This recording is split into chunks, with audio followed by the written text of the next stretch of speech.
Welcome YouTube, Bobby G here. Today I want to discuss who's the tank boss. So let's talk.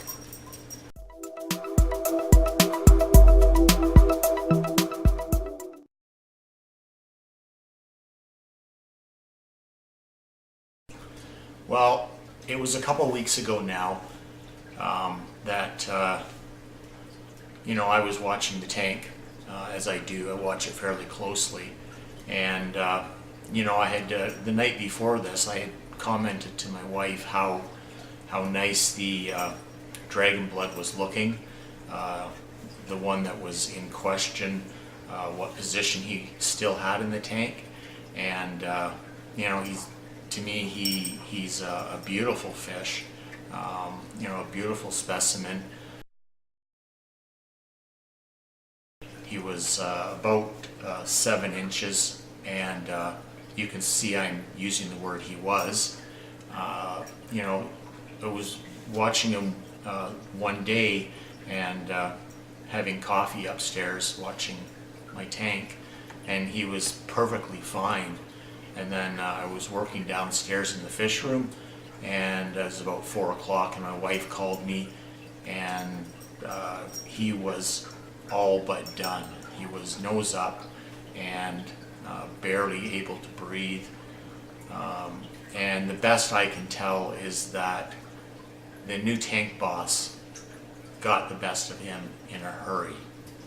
So that was a super sad day for me, because it really wasn't my first fish when I got into cichlids, because this tank came with a bunch of mbunas, and I quickly learned that I didn't want to keep those fish because they're not peaceful to watch.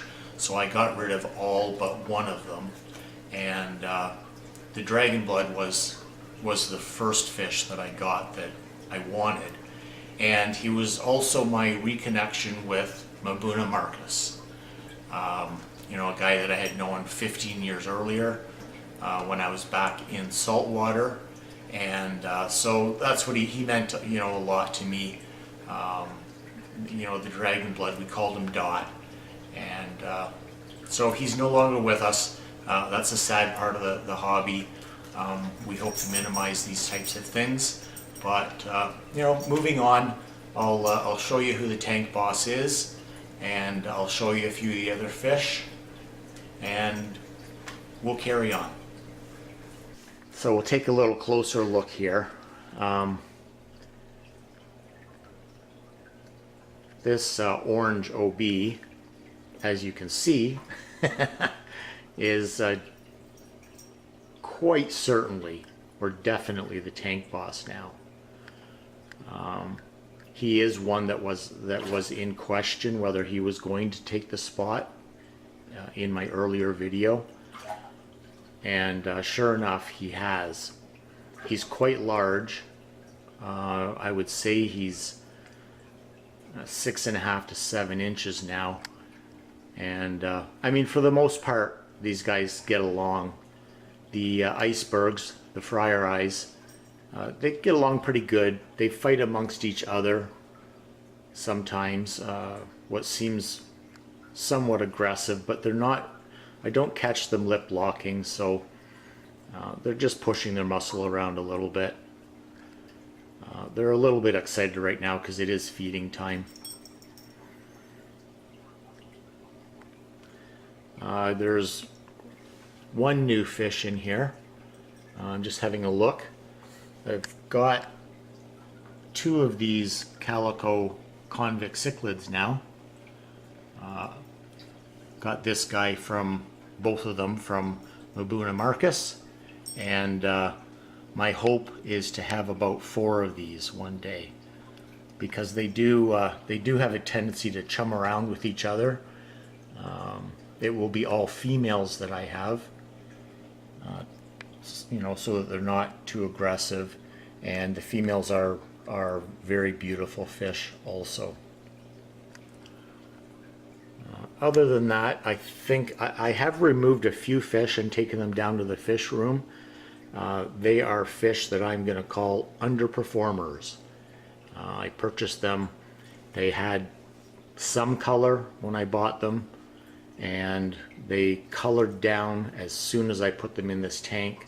So I want to find out whether they color back up downstairs or not. I just took them out the other day.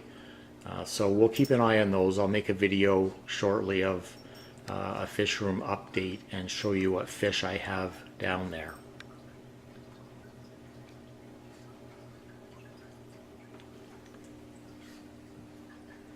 Sorry for the glare, but that's why I generally shoot from over here, because it cuts down on the glare.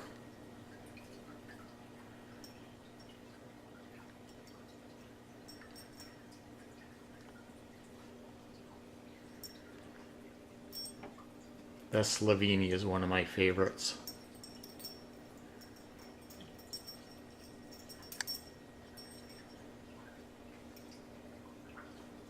Really is hard to pick a favorite, though. I have a lot of favorites, but I do love my red-tailed black shark. He's quite a peaceful fish. Well, thank you for watching. If you've enjoyed the video, please like, share, and subscribe. And as always, make your today fantastic. It's an easy video.